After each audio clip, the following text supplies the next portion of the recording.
예, 지난 시간에 소개해드렸던 미래의 조직, 조직의 미래, 이 책을 가지고 이제 당분간 공부를 같이 해보도록 하겠습니다.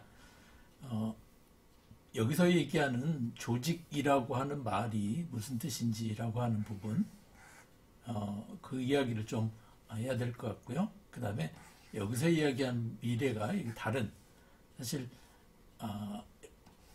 여기 미래라고 하는 의미하고 미래의 조직이라고 할 때 미래의 의미하고 조직의 미래라고 할 때 이 미래의 의미가 같은 단어지만 조금씩 다르다고 할 수 있습니다. 미래의 조직이라고 할 때 이 조직하고 조직의 미래라고 했을 때 이 조직하고는 뉘앙스가 좀 다르게 되는데요. 바로 그 부분이 이 책에서 이제 앞에 일부에서 설명한 주요 내용이 되겠습니다. 일부 첫 번째 질문은 이 책은 이제 10가지 질문으로 구성되어 있다고 했는데요. 첫 번째 질문은 왜 지금 미래 조직 모델인가? 라고 하는 얘기입니다. 앞에서도 얘기했지만 여기 미래란 말, 조직이란 말, 모델이란 말, 그리고 지금이란 말. 이 네 가지가 서로 묶여서 이제 내용을 구성하고 있는데요. 여기 지금이란 말은 그동안 이렇게 시간을 얘기했을 때 우리가 보통 이제 과거, 현재, 미래 이렇게 얘기하겠죠. 바로 이때 이 이야기를 하는 상황이 바로 이제 지금이 되겠고요.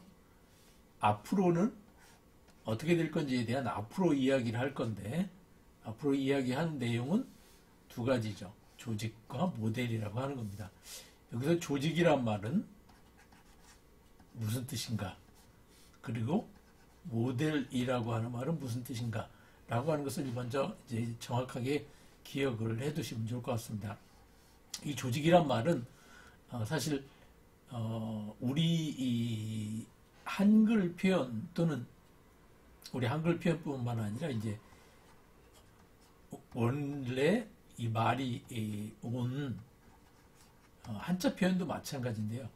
한자의 경우에는 특정한 단어가 어디에서 어떻게 쓰이냐에 따라서 동사가 될 수도 있고 명사가 될 수도 있고 때로는 형용사, 부사 뭐 이렇게 그 문법적인 성격이 위치에 따라서 의미가 달라질 수 있습니다.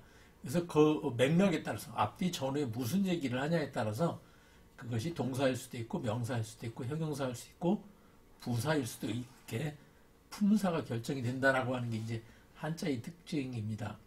그런데 이제 이 조직이라는 말은 그렇게 한자에서 왔기 때문에 그렇게 맥락에 따라서 의미가 달라지죠. 그런데 영어의 경우에는 이 부분이 애당초 이제 형태가 다르죠. 동사일 경우에는 organize라고 얘기를 하고 조직일 때는 organization이라는 말을 쓰는 것처럼요. 물론 이제 영어에서도 그 뉘앙스가 명확하지는 않습니다. 항상 이렇게 똑 떨어지는 건 아니지만 어쨌든 이 조직이란 말이 그냥 조직을 한 결과를 이야기하는 것이 아니라 조직과 관련된 다양한 측면을 이야기하는 거다라고 하는 것을 기억하시면 좋겠고요. 여기 모델이라고 하는 말은 바로 그렇게 조직이라고 하는 것의 다양한 측면을 생각할 때 생각의 틀, 어떤 틀을 가지고 생각하느냐라고 하는 그 틀을 모델이라고 이야기한다. 이렇게 기억하시면 좋겠습니다. 그래서 이 모델이란 말은 생각의 틀일 수도 있고요. 때로는 생각하는 방식을 얘기하면 요즘 유행하는 말로 프레임이라고도 얘기할 수 있습니다. 프레임이라고 하는 것은 문제를 보는 방식을 얘기하죠. 그래서 이 프레임이란 말은 이제 퍼스펙티브란 말로 정확하게 이야기할 수 있습니다만 어쨌든 이 부분이 바로 우리가 조직을 보는 방식에 대해서 그동안 알고 있었던 그런 방식을 조금 더 정리해 보려고 하는 것이 여기 이 부분의 내용입니다. 어쨌든 내용을 가지고 책에 있는 내용을 가지고 설명을 조금 더 해나가도록 하겠습니다. 제 첫 번째 제가 이제 책에 나와 있는 것과 좀 다른 자료를 갖고 왔는데요. 앞에서 말씀드렸던 것처럼 비슷하게 시간이 이렇게 흘러갑니다. 시간이 흘러가는데 이 시간이 흘러가는 걸 보면은 여기 있는 것처럼 세계 500대 기업이라고 하는 것이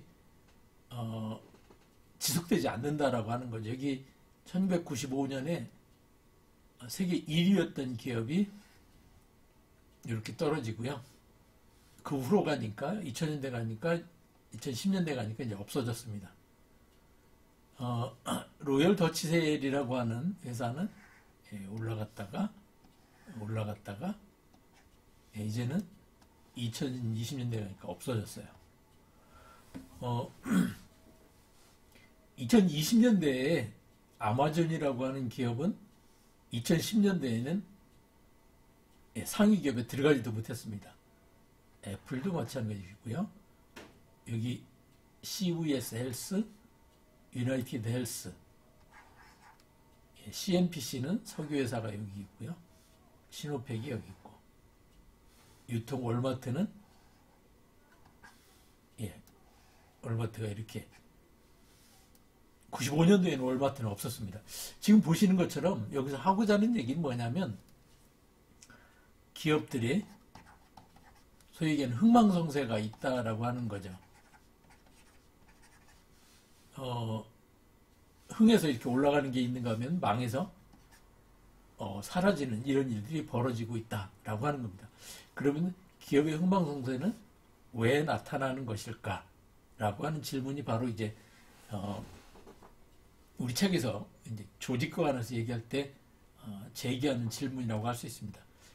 기업이 흥하고 망하고 하는 것이 나타나는데, 또 다른 이야기를 하면 기업의 생존이라고 하는 것이 항상 지속되는 것이 아닌데, 그러면 어디서 그 원인을 찾아볼 수 있을까? 어떻게 이 문제를 생각할 수 있을까?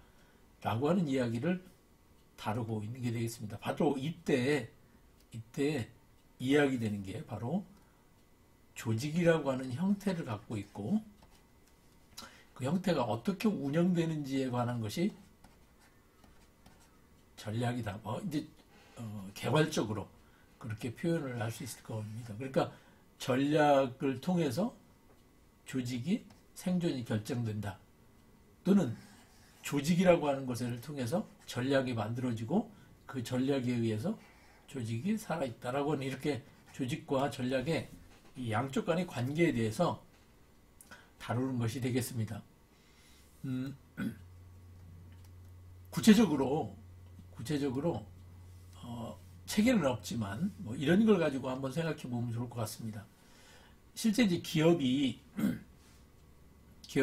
어떻게 흥망성쇠를 겪는가라고 하는 것을 이제 여러 가지 측면에서 살펴볼 수 있는데요.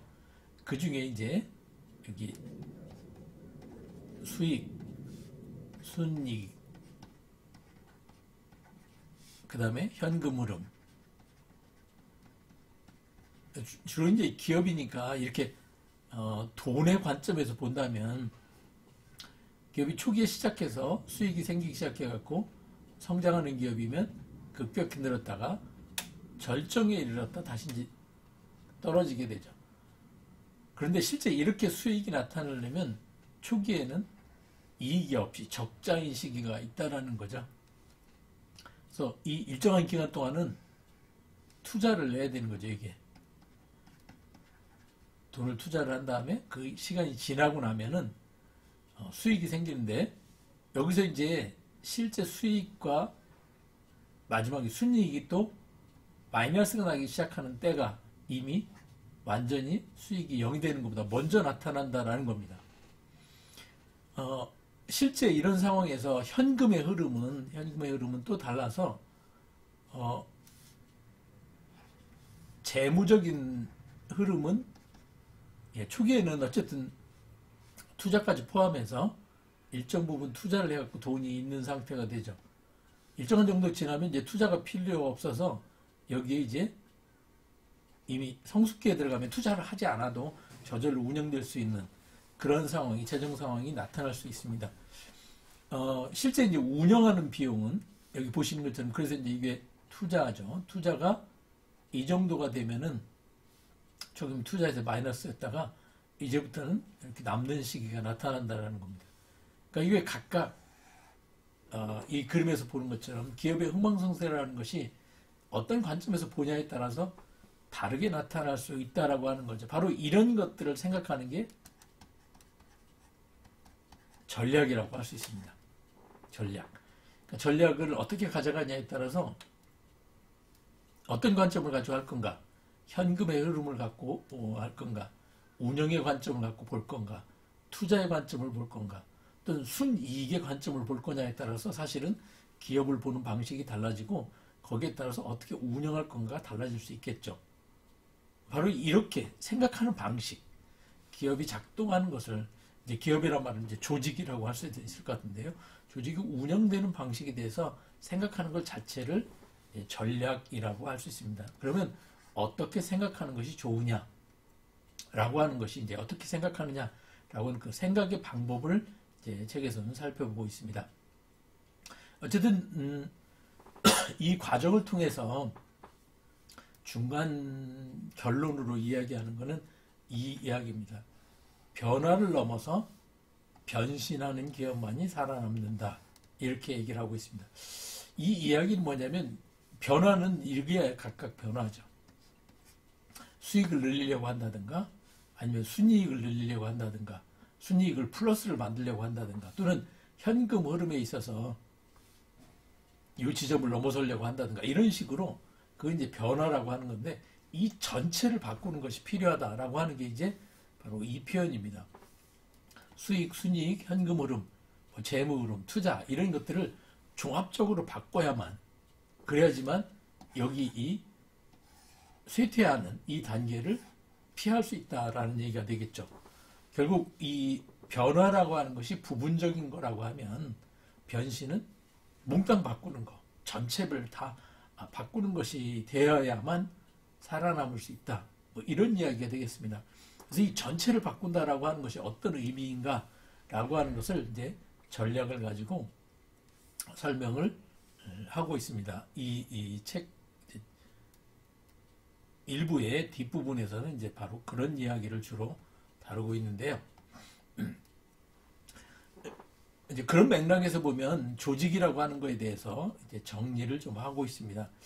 전통적으로 일단 먼저 조직이란 말의 의미를 정리를 전통적인 것부터 오늘날까지 정리를 하고 있는데요. 1910년대 이제 막스 웨버가 죽었으니까 이게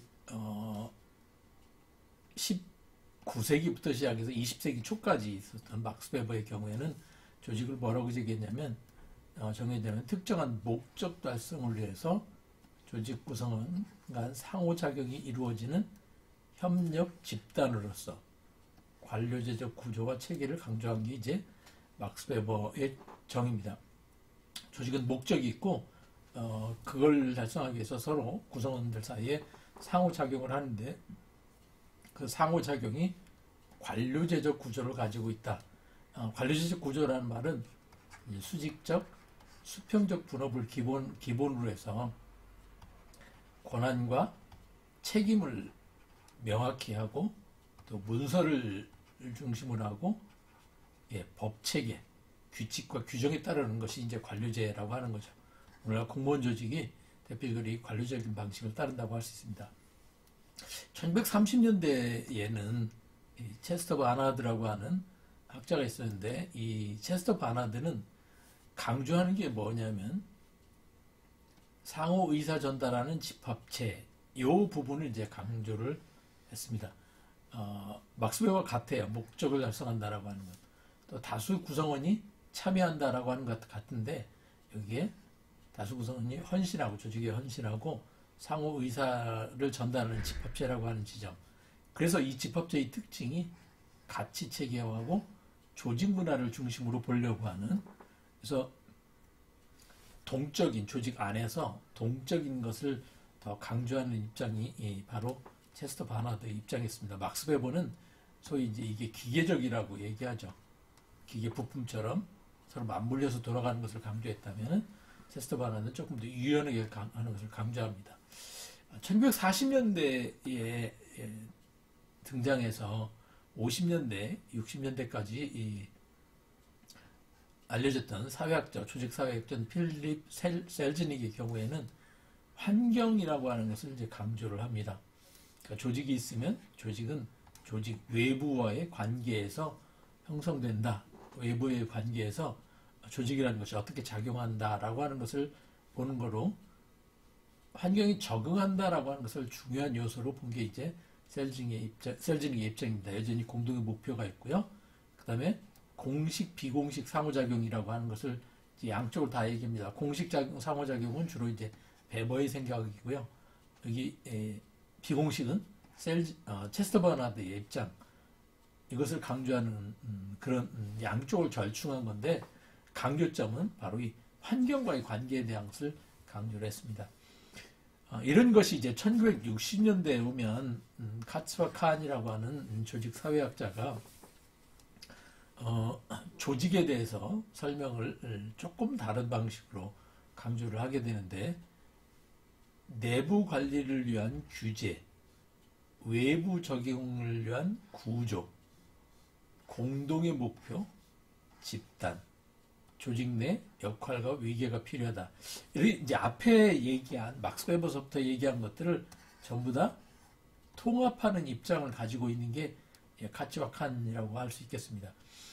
어쨌든 여기서 이야기하는 걸 보면 조직이라고 하는 것은 사실 두 가지 얘기를 할 수 있는데, 하나는 조직을 보는 관점이 다양하게 있을 수 있다라는 거고, 그 관점들이 시대마다 강조점이 다르는데 최근에 올수록 이것을 어떻게 통합할 건가, 이 다양한 측면들이 골고루 나타나는, 다 반영돼서 나타나는 것을 어떻게 통합할 건가라고 하는 것이 관심이다라고 이야기할 수 있겠습니다.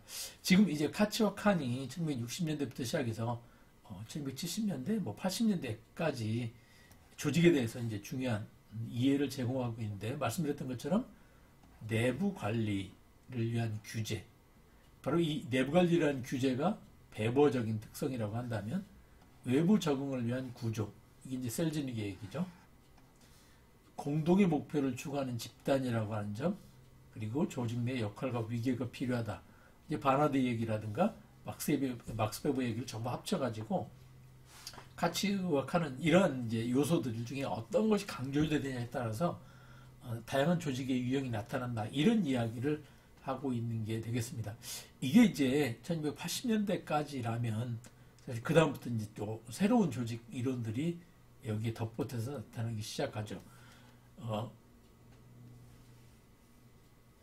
현대의 조직으로 올수록 이 앞에 부분이 완전히 없어지는 것이 아니라 앞에 부분 위에 덧붙이는 방식으로, 뒤에 것이 점점 더 쌓여지는 방식으로 진화해 왔다, 조직이 변화해 왔다, 이렇게 이야기하는 게 맞습니다. 그러니까 막스 베버 이론이 틀린 게 아니라, 막스 베버 이론이 여전히 있다면 그 이론에 덧붙여서 상호 의사소통을 강조하는 게 있었고, 그 다음에 40년대에 가면 그게 덧붙여서 환경과의 관계에 대한 게 있었고, 이 전체를 종합해서 카츠와 칸이 조직 이론을 정립을 했다면, 그 다음부터는 1970년대 이후부터 80년대부터 나오는 얘기는 사실은 조직이 어떻게 변화해야 되나 라고 하는, 그리고 조직의 핵심적인 요소가 뭔가 라고 하는 것을 어떻게 강조할 건가라고 하는 거로 변해갔다고 이렇게 얘기할 수 있습니다.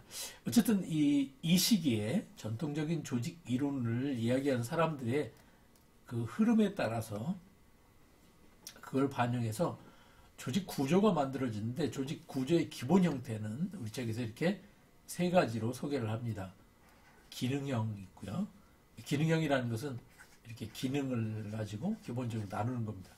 사업부형은 조직이 조금 더 커지면 사업부를 나눠가지고 그 사업부마다 기능이 그대로 들어가는 게 되겠죠. 이게 이제 사업부형이라고 할 수 있습니다. 매트릭스형은 두 가지 다른 축, 이게 기능의 축이라면 제품의 축을 여기다 집어넣어서 이 두 가지가 겹치는 부분에 다양한 형태로 이 겹치는 방식을 만들어내는 게 이제 매트릭스형이라고 할 수 있습니다. 이 매트릭스형이라고 하는 게 1970년대부터 시작해서 1980년대까지 기업 조직에서 사용된 그런 방식입니다. 우리나라 재벌 구조들이 사업병에다가 매트릭스형으로 옮겨가는 방식으로, 그래서 일부는 매트릭스형, 일부는 사업병, 뭐 이런 식으로 이제 혼합된 그런 형태를 갖고 있었죠. 오늘날의 경우에 많은 행정 조직도 또는 공공 조직들도 지금까지 설명한 것들이 그냥 그대로 다 반영이 돼 있고, 거기에 또 새로운 특성이 덧보태졌다 이렇게 이야기할 수 있겠습니다. 조직에 대해서 이제 기본적인 설명들을 드렸는데요. 우리 이 교과서는, 우리 책은 이거보다 이제 훨씬 뒤에 2000년대 얘기이기 때문에 다른 측면을 이제 덧보태서 이야기하게 됩니다. 지금까지 얘기는 어떤 배경이라고 할 수 있습니다. 이 새로운 얘기를 하기 위해서 조직 모델이라고 하는 말을 씁니다. 이 모델이라고 하는 것은 앞에서 이제 이게 어떤 틀이다, 또는 프레임이다, 또는 뭐 관점이다, 뭐 이런 말로 대체할 수 있다라고 말씀드렸는데, 한마디로 이건 뭘 얘기하냐면 생각하는 방식을 얘기합니다. 어떤 틀로 생각할 것인가라고 하는, 그 조직에 대해서 생각하는 방식들이 몇 가지 있는데, 그 중에 이제 몇 가지 예를 우리 책에서 들고 있는데요. 예를 들면 서울대 경영대학원의 김인수 교수는 네 가지를 듭니다. 첫 번째는 업무 할당 및 조직 내 부서와 개인들의 책임 분담, 이 조직 구조에 관한 거죠. 조직 내 계층 해소와 관리자들의 통제 범위들을 포함하는 공식적인 업무 보기 체계, 그러니까 공식적 업무의 흐름을 어떻게 체계를 잡을 건가. 그래서 이 위에 있는 이거는 이제 권한과 책임이라면, 여기서 이제 기능까지 덧보태 가지고 만들어지는 게 되겠고요. 수직적 수평적으로 계층을 몇 개를 할 건가, 국이나 과를 몇 개를 할 건가, 이런 것이 이제 조직의 틀에서 생각해야 되는 거라는 거죠. 거기에 이어지는 거는 그럼 부서를 몇 개라고, 사람을 어떻게 배치할 건가, 인사에 관한 거. 그리고 나아가서는 이러한 조직 전체의 의사소통을 또는 결정은 어떤 식으로 할 건지, 그 안에서 이런 것들을 같이 고려해야 되는 게 조직 모델이다. 이런 걸 생각하는 것이 이제 조직 모델이라, 이렇게 예를 들고 있고요. 자비에르 갈브레스의 이야기를 가지고 이제 조직 모델 중에 스타 모델이라고 하는 게 있다. 5가지를. 그 중에 전략과 조직 구조와 절차나 과정과 보상과 사람, 이런 측면을 가지고 이제 조직을 생각할 수 있다라고 얘기합니다. 그러니까 전략이라고 하는 것은 기본 방향을 어떻게 할 건가, 방향성에 관한 거라면 조직의 틀을 어떻게 할 건지, 사람들한테 어떻게 역할 분담을 시키고 그 일을 나눌 것인지라고 하는 부분이 있다면, 일하는 흐름은, 순서는 어떤 식으로 할 건가, 그리고 사람들을 일하게 만드는 건 어떻게 하는 건가, 그리고 그 사람들은 어떤 성격, 어떤 내용, 어떻게 배치하고 관리할 건가, 이런 5가지가 이제 조직을 설계할 때 생각해야 되는 기본 요소라고 하는 거죠. 자, 이제 이렇게 생각하는 거, 지금 여기서 얘기하는 이 부분은 조직이라고 하는 거에 대해서 생각하는 방식을 얘기하죠. 그래서 이렇게 생각한 결과가 조직입니다. 부서가 되게 되고, 앞에 있는 것처럼 이렇게 조직들을 그렸을 때 이렇게 이게 왜 나왔냐라고 하는 거는 그렇게 생각하기 때문이죠. 그래서 이 2가지 사이에는 서로 이렇게 영향을 주고받는 관계가 있다라고 하는 건데, 전통적으로는 생각을 한 것이 조직을 만들어냈고, 만들어진 조직은 그에 따라 그냥 움직이는 거다라고 해서 일방향이라고 생각한, 이 한 방향으로 흘러가는 거라고 생각했는데, 사실은 꼭 그렇진 않다라고 하는 게 이제 이 책에서 논리입니다. 그동안에는 이 생각이라고 하는 것이 바로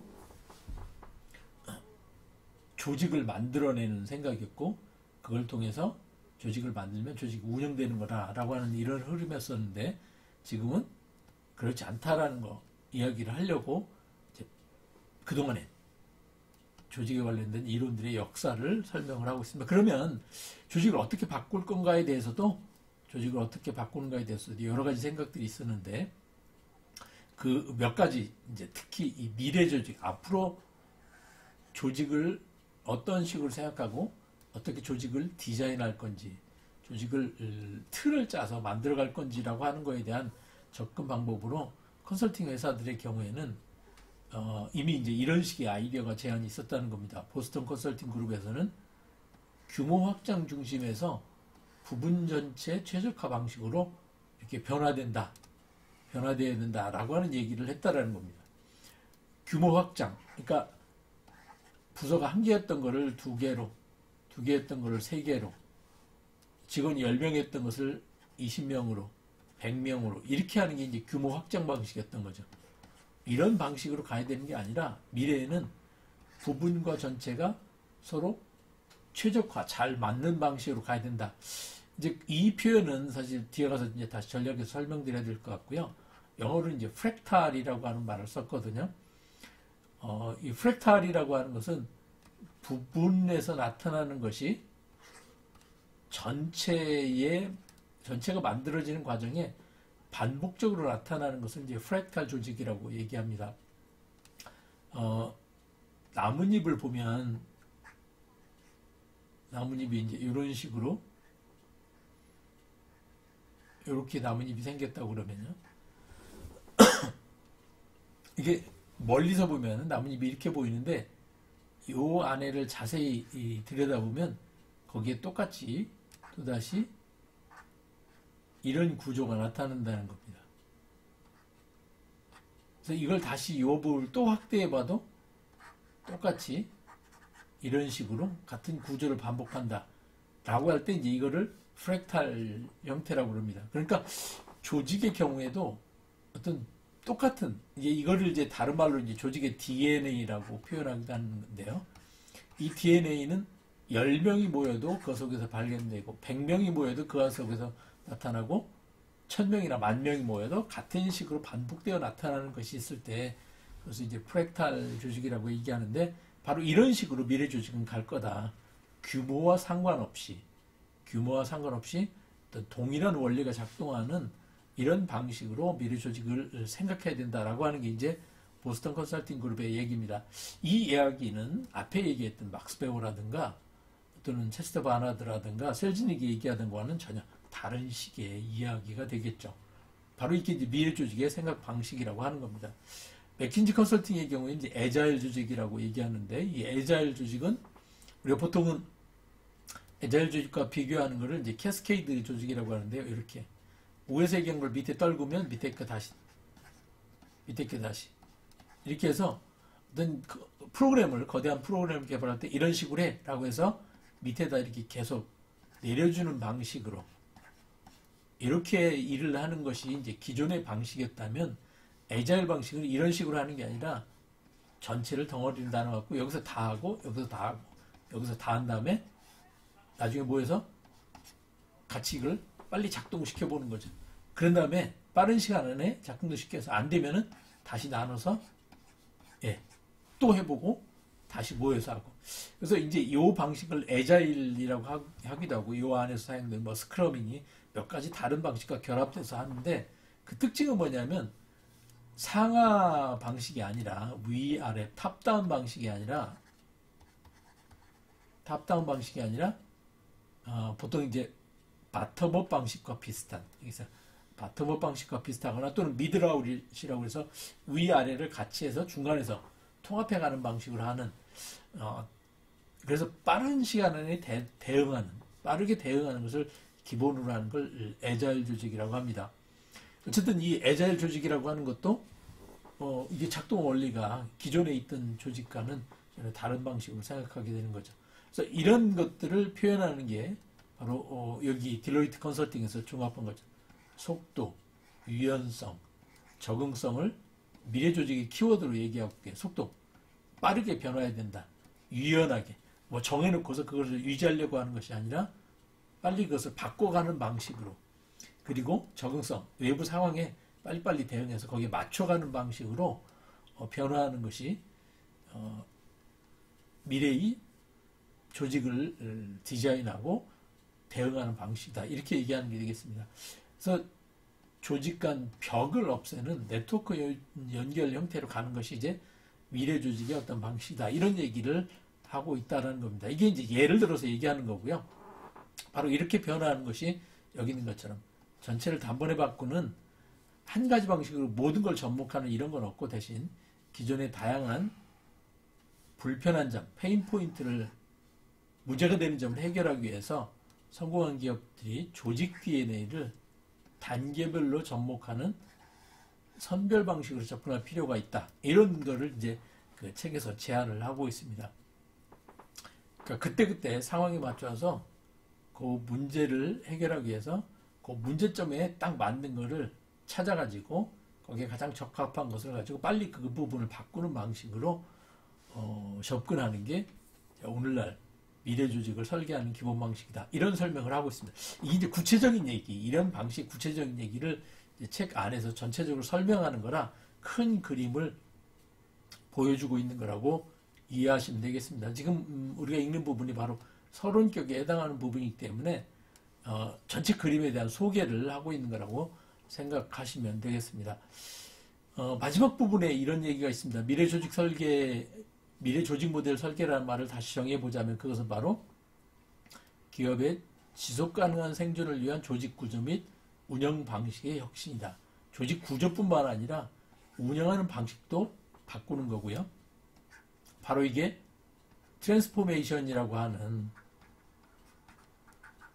이거죠. 그러니까 조직 구조만 바꾸려고 하는 게 아니라 운영 방식도 같이 한꺼번에 바꿔야 되는 거. 이런 접근이 이제 우리 책에서 다뤄야 될 부분인데, 이걸 어떻게 해결할지에 대해서 몇 가지 그냥 제안을 한다면 이런 얘기입니다. 수직적 조직에서 수평화를 요구하기도 하고, 중앙집권적인 데서 자체 완결형 분권화를 주장하는, 기본 방향은 수직에서 수평화로, 중앙집권에서 분권화로, 자체 완결형 분권화. 자체 완결형 분권화라는 말은 각자 알아서 하는 방식으로, 그게 자체 완결형이죠. 위에 보고할 필요도 없이 각자 알아서 하는 방식. 그렇지만 그럼에도 연결되어 있는 방식으로 해야 된다라고 하는 것을 예를 들어서 사실 미래 조직 설계에 대한 방향성으로 이야기하는 겁니다. 실제로 대기업은 스타트업의 혁신 DNA를 주입하고 싶고, 스타트업은 대기업의 체계적 운영을 배우고 싶어 한다. 서로 정해진 게 없다라는 거죠. 서로 필요하면 얼마든지 서로 배워가는 거다. 결국 미래 조직 모델 설계자들은 스타트업 조직의 성장부터 대기업의 운영까지 폭넓게 이해하고 성공한 기업들의 조직 구조와 운영 DNA를 끊임없이 연구해야 된다. 이게 이제 책의 내용입니다. 1인 기업부터 시작해서, 1인 스타트업부터 시작해서 소기업, 중기업, 대기업, 글로벌 거대 기업으로 가는 이 전체에 대해서 다 살펴보고서 그때그때 필요한 걸 가져다 써야 된다. 특정한 부서를 바꾸려면 1인 기업, 이런 식으로 접근할 수 있고요. 대기업 전체를 바꾸는 걸 가지고 대기업에서 하는 방식을 팀에다 먼저 적용을 해보는 것도 가능한 거니까요. 그러니까 지금 현재 상태가, 지금 현재 우리가 살고 있는 이 시기가 앞에서 지난 100년, 200년, 300년 정도의 근대적 조직이 발전해온 결과가 집약된 전체를 들여다보고서 그것을 재구성하는 시기다라고 하는 것이 이제 그 표현이 되겠습니다. 그래서 이걸 하기 위해서는 한 시점의 조직들을 이해하는 것만으로는 부족하고, 조직 변화의 전후의 원인과 결과까지 끊임없이 추적해야 된다. 그래야만 기업의 생존에 필요한 최적의 솔루션을 찾을 수 있다. 자, 이걸 표현하는 것을 이제 저는 학습이라고 하는 말로 이걸 요약할 수 있을 것 같습니다. 끊임없이 학습을 하는 거죠. 과거에서부터 현재까지. 작은 데서부터 큰 것까지. 단순한 것도 있죠. 복잡한 것도 있고. 실제는 이제 단순한 것보다 복잡한 게 현실이죠. 이걸 전체 다 감당을 하려면 바로 이렇게 조직에 대한 전체를 열어놓은 상태에서, 맥락에서부터 시작해서 개인까지, 조직 안에 있는 다양한 개인들을 열어놓은 상태에서 이 조직을 어떻게 조직이 작동하는지를 조사하고 배우고 인식하는 것뿐만 아니라 실제 조직을 변화시켜야 되는 것까지 해야 되는 것이 오늘날 상황이다. 이렇게 말씀드릴 수 있겠습니다. 이런 이야기를, 이런 내용을 가지고 이제 구체적으로 책에서 작은 조직에서부터 시작해서 거대 기업까지 가는 그 각각의 경우 어떤 특징, 어떤 방식으로 접근하는지를 설명하고 있는 것이 이 책의 큰 흐름이다. 이렇게 보시면 좋겠습니다.